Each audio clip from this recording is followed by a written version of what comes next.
Hey, how's it going, guys? And welcome back to Monster Taming Newsletters. Today we are going to be talking about Cassette Beasts and Grimmlins. There are a couple other newsletters that have come out, but I think between this and the Grimmlins newsletter, we're probably going to be full in terms of how long this video is going to take. I will get around to the Kindred Fates newsletter, which was quite short and didn't really include anything too crazy in it, and the latest Adore patch in a separate video, likely in the next one. So anyways, we're going to start with this Cassette Beast information because there's some really cool stuff. So we got stickers for Cassette Beasts, and then we got a ton of Grimmlins. Like they basically showcase the whole roster. So yeah, so collecting stickers. Hey folks, today I'm going to be running you through how you'll be able to configure your monster tapes with new moves and abilities. Scroll down if you were just here to check out the new Beast Palangolin, if I'm pronouncing that correctly. Anyway, so here's showcasing a little clip.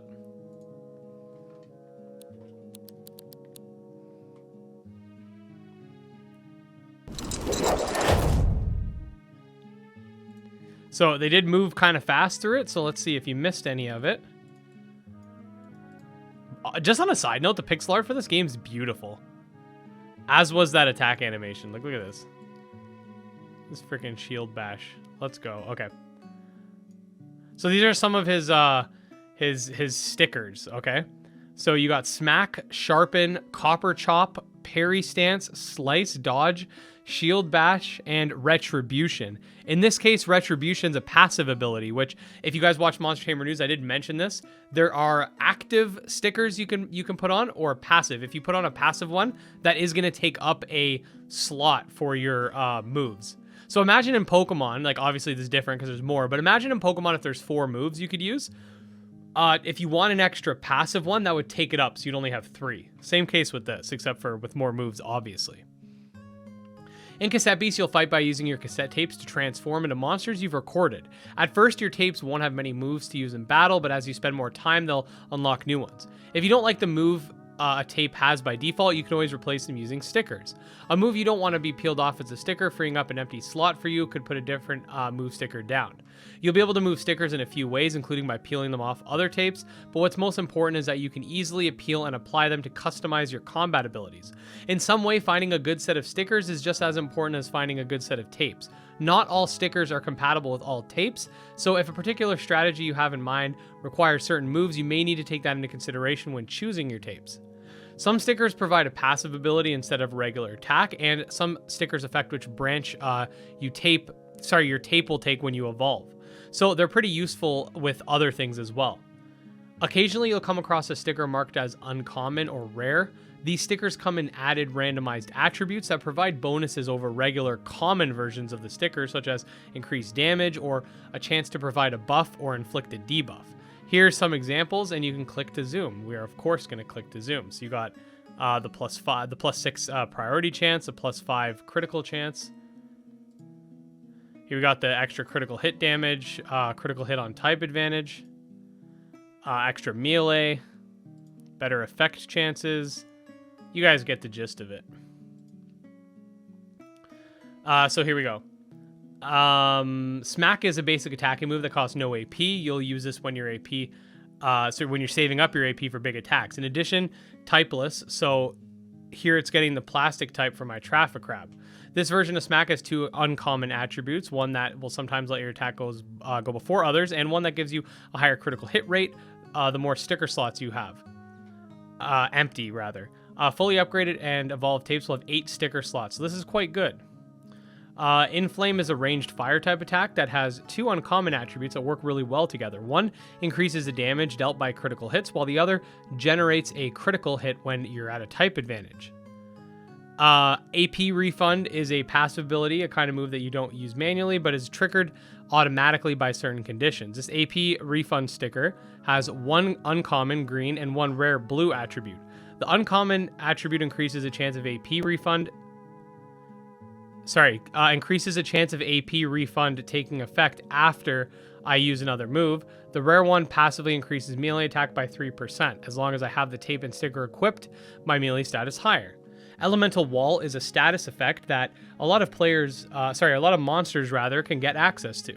It creates a wall in front of the user that can block incoming hits for a while. There are various ways of countering walls with type chemistry, multi-hit attacks, and so on, but what's interesting here is a rare attribute. It has a chance to automatically be used for free at the start of battle. And that's just a taste of what moves and attributes are available. So far, the game has over 170 moves with plans for more, and over 60 different kinds of attributes. Rare and uncommon stickers can be obtained by upgrading your tapes through combat and certain chests and mechanics. Sorry, and merchants. Bootleg monsters also have a slightly higher chance of unlocking rare and uncommon stickers when upgraded. Bootleg is like their shiny equivalent. Palangolin. You might have noticed a new monster in the video above. It's Palangolin, if I'm pronouncing that correctly. I know it's supposed to be like a paladin or whatever, but it's a chivalric knight of principles and honor. Palangolins will wield striking golden halberds, which they use to defend their allies in the heat of battle. Finally, in case you missed them, here's a... Okay, so we already saw these videos in Monster Tamer News, so I'm not going to go over them again here. But yeah, basically, the main takeaway here is that moves are very customizable in Cassette Beasts. That coupled with the way the type chart's going to work, using debuffs, transmutation, and buffs instead of, not very effective and super effective and not effective at all. It's definitely going to be a very unique game. When I ask them that question, what makes Cassette Beasts unique from other monster taming games? They're going to have a lot of stuff to say. Let's just say that. Okay, so let's move over to the Grimmlins update. Devblog number 2. Meet the Grimmlins. This is definitely an exciting one, as Grimmlins is something that was recently announced and I'm personally really excited for. This is a really good segment today. We got Cassette Beasts, which is, when we do get Cassette Beasts news, it's not as frequent as some other games, but when we do, it's always something that blows your mind. And the Grimmlins reveal trailer kind of blew everybody's mind too. So definitely a week filled with games that I'm really excited for. Meet the Grimmlins. Hey everyone, it's Pat. 2 weeks ago, we introduced the basics of Grimmlins and a few aspects of the game, such as an overview of combat, various abilities, a riding mechanic, and some design philosophy behind our Grimmlins. If you missed that article, it might be a good time to check that out. Today, I did a video covering it if you guys want to check that out. Today, we would like to go a bit deeper in the lovable monsters. You got a peek of in the trailer. In this update, I will cover fairy tale inspirations, a bit of lore behind all the current Grimmlins in the world, and their individual personalities. By the way, with regards to that video, it was their Monster Tamer Showcase. I'll just leave it linked in the description. Let's first discuss where it all began for monster taming games, for the starters. Similarly to others in the genre, the adventure starts by choosing your first friend in your journey from different Gremlin. Normally, you'd expect them to be grass, fire, and water types, but we wanted the player to be first exposed to different, less elemental cycle. In Gremlins, the starters are a triangle between brawn, brains, and beauty. In Gremlins, brawn is represented by the might type, brains represented by the mental type, and beauty represented by the charm type. Not unlike how the grass, fire, water interacts, mental beats brawn, charm beats mental, and brawn beats charm. Wait, so hold on. Let me get this straight, Gremlin devs. Mental beats brawn. Okay, brain over brawn, right? Brawn beats charm. Are you insinuating that we should be beating? This sounds like, oh yeah, brawn beats charm. Just beat your significant other, and then charm beats mental. I understand why that happens, because basically, even when people are really smart, they can be charmed into doing stupid things. But I'm kind of curious why brawn beats charm. Is it just because they're stupid and they're just like, oh, I'll just punch you in the face anyway. During a future update, we'll cover the affinity system in much more detail, but let's talk about what we're really excited about, the Gremlins. So starters, we got, this guy's a might type. He looks like a dog. He looks like a little, he looks like a butler dog. Beast Tame, might. Beast Tames are a little might starter for those of you wanting to start your journey with some extra oomph. His design is inspired by the Beast from Beauty and the Beast, who, as it turns out, was quite the gentleman in the original tale by, I'm not going to try to pronounce that name. He only had the appearance of a monster, not the manners of one. I wanted to lean into Beast Tame's entire evolutionary line. Beast Tame's major theme revolves around the idea of a beast who works hard to prove that he's calm, collected, and prim, and a proper gentleman of society. A prim and proper lad, if you will. His appearance reflects a butler who's executed his job with poise, taking pride in the suppression of his own primal beastie tendencies. Beast Tames have tails shaped like actual coattails, and they have a black streak going down their backs to allude to a fancy suit or uniform. Beast Tames keep the horn on top of their heads and short and filed out. The more uptight Beast Tame, the shorter the horns. Cool. Oh, and the more suppressed their inner beast becomes. feel like he's just going to evolve into some crazy beast. Next, we got Dumpty. Okay, obviously we know who this is based off of. Next, we have our mental type starter, Dumpty, an excellent choice for those looking for a deeper strategy for their team. Dumpty's design is inspired by the nursery rhyme Humpty Dumpty, thought to originate from 17th century England. The original story of Humpty Dumpty, you all know, is quite simple. Basically, there's a creature named Humpty Dumpty, often depicted as an egg on a wall. It falls and nobody can fix it. The end. The major theme I wanted to derive Dumpty's entire evolutionary line from is an egg with varying levels of caution in its personality. Dumpty itself is a wild egg with a frail shell, you know, like most eggs. Dumpty simply doesn't care. It may be intelligent, but it's also young and thrill-seeking. Therefore, it telekinetically skateboards on a brick removed from the wall in order to get around. Somehow, Dumpty has been mindful enough about his recklessness not to fall just yet. All of it takes one simple mistake, and Dumpties learn fast. Until then, Dumpties are usually found with many cracks and bruises. Oh, you might have thought those purple circles were like Yoshi egg patterns. That would not be radical enough for this rambunctious youth. Oh, his bruises. Okay. The Gingerbread Man, Ginger Kid. Our third and final starter is Ginger Kid, a charm affinity. The starter may be ideal for those seeking a combination of utility and speed. Ginger Kid is obviously inspired by the Gingerbread Man, a tale from 1875 issue of St. Nicholas magazine. A fast, runaway gingerbread cookie man that meets his demise by trusting a fox to help him, only to be betrayed. Ginger Kid was made to be extremely fast and nice to evolve this theme from the story. While taking visual inspiration from a Gingerbread Man treat, Ginger Kid is also so fast and zippy because of the constant sugar rush. The body's made of sugar, you know? Ginger Kid's personality is that of an excited, sweet, and trusting child. They channel all that latent energy into being a superhero. Using their super speed and heroic attitude, they save lives in their candy villages and cities. But superhero work isn't all roses and sunshine, and their trusting nature often gets them into trouble eventually. They sport a super suit made of colored icing, whipped cream hair that flows through the wind during their super sprints, and super cool black licorice mask to help their hide. Oh, okay, yeah, it's like a mask. That's awesome. But no hero masks are cool, so deal with it. Okay, now it's time to talk about the rest of the cast. Okay, so we got Froggle, a water type. It's the Frog Prince-inspired Gremlin in the original story, which was almost the first entry in Gremlins' fairy tale. A princess loses her favorite toy, a golden ball, in a pond. A kind frog offers to help her if she'll basically hang out with him. The frog finds it for her, but she doesn't fulfill her promise. But in the end, the frog usually ends up being kissed by the princess and turned into a prince. Froggle took inspiration from this story, thus the crown and regal bubble collar. Froggles also have a large gold bubble on their back to echo the golden ball from the story. Oh, you can't really see in this thing. You can kind of see it in the back. Froggles are kind creatures, usually rule over small ponds estate, while they learn to reign with love and kindness, so their subjects will appreciate them. But they're still young and have no idea how tempting and cruel the world could be. Howl, the wind type, friendly wolf inspired by Little Red Riding Hood, and a dash of the big bad wolf from the Three Little Pigs. Much like Little Red, Howl huffs, run around in a red coat they get from their grandmas. That's jokes. It's a little long on the sleeves for the little pups, but that's okay. Howluffs learn from their grannies to be kind to others with their lives. Okay, yeah, so we're nice and have a red coat like Little Red Riding Hood. I get it, but what's about the big bad wolf part?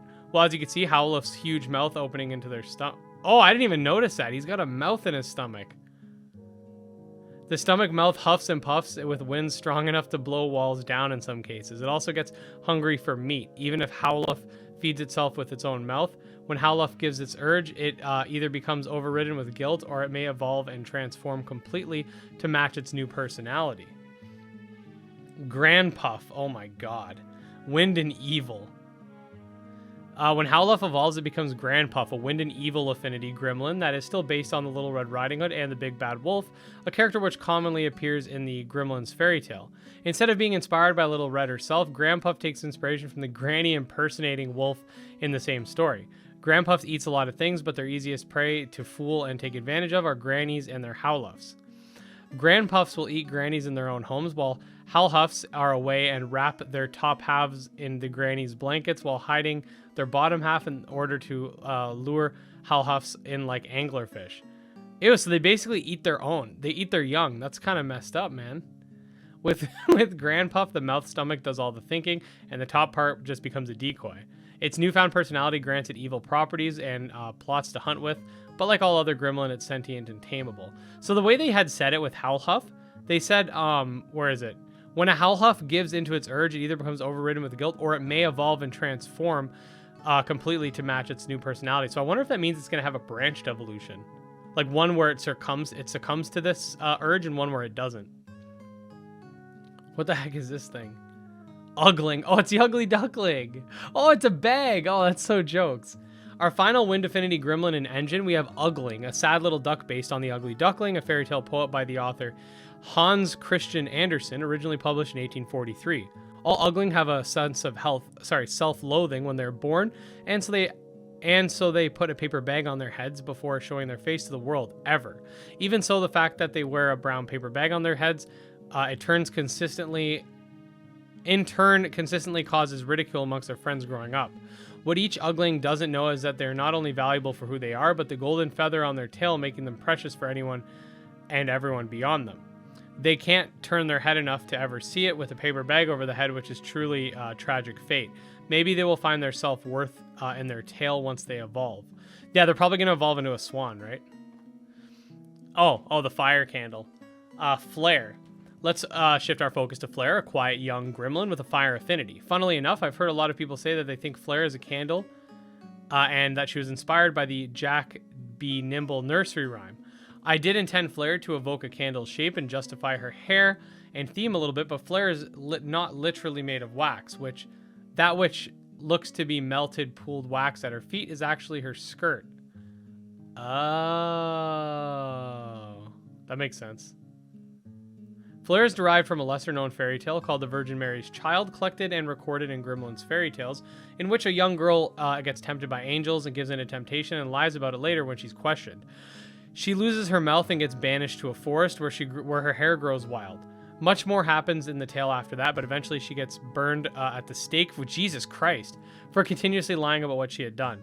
Therefore, I designed Flare as a quiet, bashful creature with no mouth and fiery hair to allude to her wild... Jesus Christ, this is dark. And the time she was almost burnt at the stake. Wait, she almost gets burnt at the stake? That kind of got me for a second. This force, okay, much more happens after that, but eventually... Oh, she almost gets burnt at the stake. I thought she actually did. I was like, Jesus, this is dark. Oh my god. Okay. Next. Trollum, life type. Droopy. We all know why you're here for those juicy Trollum deets. Well, here you go. Trollum is a life affinity gremlin inspired by the bridge troll from Three Billy Goats Gruff, blah, blah, blah. Unfortunately, much like the story, this troll is not very bright and gullible enough to manipulate. That doesn't stop Trollums from being sweet and lovable, though. Just look at them. Trollums are born with plants as part of their bodies and seen by the stump on their back and broccoli-like bushy hair. Trollum's design itself is relatively simple in comparison to most gremlins. As he evolves, he possesses more and more traits of the trolls from the original tale. So you got the middle form here. Basically, it's saying, like Trollum, it's based off the bridge troll. And then basically it's the awkward teen years. It's still pretty dim-witted with a few freckles and pants. But most importantly, when Trollum evolves, it learns to work with the wood it was born with and crafts a stump onto its back into living bridge-like armor. Cool. Oh, and it realizes a new affinity, Earth, because it's life in Earth now. And then you got the bridge one. It's pretty jokes. He's literally under the bridge. The final form, Trollum evolutionary line, like gold. Okay, it's they said that already, and you guessed it based on this. Has broccoli bush leaf beard. Having a beard makes it feel wise, and so does the large stone bridge it's built on its back. When Gawbild evolves into Gremlage, it gets one single stroke of genius. It realizes it can use a bridge on its back to lure other creatures in if it wants to eat them, or maybe charge them a fee to cross. Unfortunately, Gremlages are unbelievably bad omen. What? Conmen? Oh, conmen. Sorry. Oh my god. I thought it said they're a bad omen. Oh my goodness. Ed's reading abilities are really taking a hit today. Gremlages are unbelievably bad conmen who in turn end up getting conned by the simplest white liar trick. Gremlins bond closest with honest creatures that would never trick them. If they trust you, they can utilize their massive crafty hands and earth powers to build a stone bridge in seconds, allowing you to get across spans and rivers. Here we got Lambo Ice. This one is an ice affinity inspired by Mary Had a Little Lamb. So why is it in a why is it snow though? No one is sure why. What? Lambo have extremely soft wool entirely made of snow, covering their entire body. No one here is sure why they haven't frozen to death. Maybe it's happy, cheerful enough, keeping their bodies warm despite the cold exterior. Lamballs, sorry, not lame balls. Lamballs come. That's gonna be the new nickname for them. Lame balls. Cause balls. Haha, I'm so funny. Lamballs come to be their pre-evolutions, wait loyally outside in the icy cold for their owners. By the time they realize they will never return, their coat has already accumulated in so much snow it's the shape of a ball. They like to store food like carrots in their wool, and they're festive at heart, so they love to make their body resemble a snowman's head. One of Lamball's favorite activities is racing down snow hills and peaks. I thought it sounded like it would be really fun to do in a video game. I also thought it would be funny to let the main character goof around on a Lamball's back, making snow angels when you ride it. And then last but not least is Hogstraw, a Might and Fire type, based on the Three Little Pigs. Instead of being builders of houses, the Three Little Pigs and Grimmlin build awesome mech suits. So that means we're going to have a stick one and a stone one too. That's pretty cool. Not unlike one of the Three Little Pigs in the original story, Hogstraw are piggies with an affinity for straw. Hogstraw are builders at heart, and they think the straw makes a fantastic weapon when its flammability is used correctly. Alongside its brothers, Pig Stick and Boar Brick. Okay, we're definitely gonna have to see those at some point. Hogstraw builds and drives mechs out of his favorite material to ride and even jack into battle. They should just make it so that the big bad wolf thing has like an automatic ×2 damage multiplier on the sticks and the straw one. Hogstraw builds and drives his mech suit out of its favorite materials, to ride and even jet in battle. It said that Hogstraw's mech's straw doesn't burn to ash because their creations blaze with the same rolling passion that resides deep within their fighting heart and spirit. If that sounded dramatic, protagonist anime speech moment to you, that's because it was. Hogstraw's wicked glasses and big badass mech are heavily inspired by popular mech anime tropes. Thus, Hogstraw's personality is that of a world-saving, mech-piloting, manly pigman. Wow, that was a lot to cover. Future dives into Gremlins should be much shorter, as we are hoping to reveal them as they are added to the game, as opposed to sharing several of months' work in one article.